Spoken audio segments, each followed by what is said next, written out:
একটা সময় ছিল যখন ব্রাজিল ঘুমিয়ে ঘুমিয়ে গোল করতে পারত। রোনালদো, নাজারিও, রোনালদিনহো ও রিভালদো এই তিনজন মিলে ব্রাজিলকে এনে দিয়েছিল সব রকম সাফল্য। 2002 বিশ্বকাপে তারা তিনজন ছিল অপ্রতিরোধ্য। অবস্থা এমন হয়েছিল যে রিকার্ডো কাকা বেঞ্চে বসেই বিশ্বকাপ জিতে নিয়েছিলেন, কারণ বাকিদের আধিপত্যে তার আর খেলার দরকার পড়েনি। দলে বেশি তারকা থাকলে নাকি কখনো কখনো ইগোর লড়াই হয়, তবে রোনালদো, রিভালদো ও রোনালদিনহোর ক্ষেত্রে তেমনটা হয়নি। এই 3R3 এর রসায়ন ছিল দুর্দান্ত।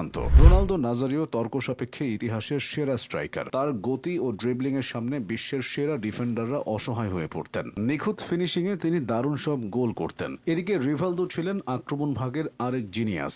তার পাসিং, প্লে মেকিং ও দূরপাল্লার শট দলকে সবসময় চালকের আসনে রাখত। আর রোনালদিনহো ছিলেন স্রেফ জাদুকর, যিনি ফুটবলকে খেলা থেকে শিল্পে রূপ দিয়েছিলেন। এই ত্রয়ী 2002 বিশ্বকাপে ব্রাজিলের দেওয়া 18টি গোলের মধ্যে 15টিতে অবদান রেখেছিলেন, যেখানে সর্বাধিক 8 গোল দিয়ে গোল্ডেন বুট জিতেছিলেন রোনালদো। দ্বিতীয় সর্বোচ্চ 5টি গোল করেছেন রিভালদো, আর রোনালদিনহো করেছিলেন অসাধারণ 2টি গোল। সবথেকে বড় কথা, ওই বিশ্বকাপের নকআউট পর্বে ব্রাজিলের করা 7টি গোলের সবকটি এসেছিল এই 3R3 পা থেকে। দ্বিতীয় রাউন্ডে বেলজিয়ামের বিপক্ষে রিভালদোর জাদুকরি ভলি এবং শেষ মুহূর্তে রোনালদোর ফিনিশিং এ 2-0 গোলের জয় আসে। কোয়ার্টার ফাইনালে ইংল্যান্ডের বিপক্ষে রোনালদিনহোর একক নৈপুণ্য দেখা যায়। তিনি প্রথমে মাঝমাঠ থেকে রিভালদোকে দিয়ে গোল করান এবং পরে 40 গজ দূর থেকে এক অবিশ্বাস্য ফ্রি কিকে 2-1 ব্যবধানে জয় নিশ্চিত করেন। সেমিফাইনালে রোনালদিনহোর অনুপস্থিতিতে তুরস্কের জমাট ডিফেন্সের বিপক্ষে রোনালদো নাজারিও গোল এনে দেন। আর ফাইনাল ম্যাচে জার্মানির বিপক্ষে রিভালদো ও রোনালদোর রসায়ন ছিল দেখার মতো। প্রথম গোলে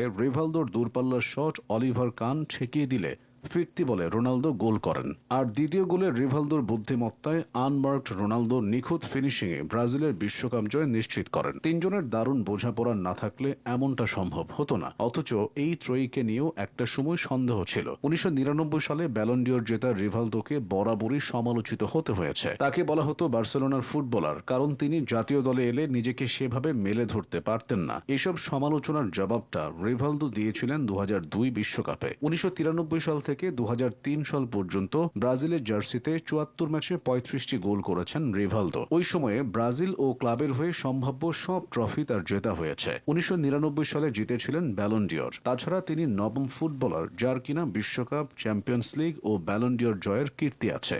এদিকে 1993 সালে ব্রাজিল ফুটবলে পা রাখার পর বিশ্বকাপ জয়ের আগেই রোনালদো তারকা হয়ে ওঠেন। 1996 সালে সবচেয়ে কম বয়সে ফিফার বর্ষসেরা ফুটবলার হন। 1997 সালে জেতেন ক্যারিয়ারের প্রথম ব্যালন ডিওর। এরপর আরও একটি ব্যালন ডিওর জিতেছেন তিনি। আর মাঝের সময়টাতে ব্রাজিলকে জিতিয়েছেন একটি বিশ্বকাপ। এর মধ্যে 2002 বিশ্বকাপ ফাইনালে জার্মানির বিপক্ষে জোড়া গোলের কীর্তিও আছে তার। দীর্ঘ ক্যারিয়ারে ব্রাজিলের হয়ে 98 ম্যাচে তার গোল সংখ্যা 62টি।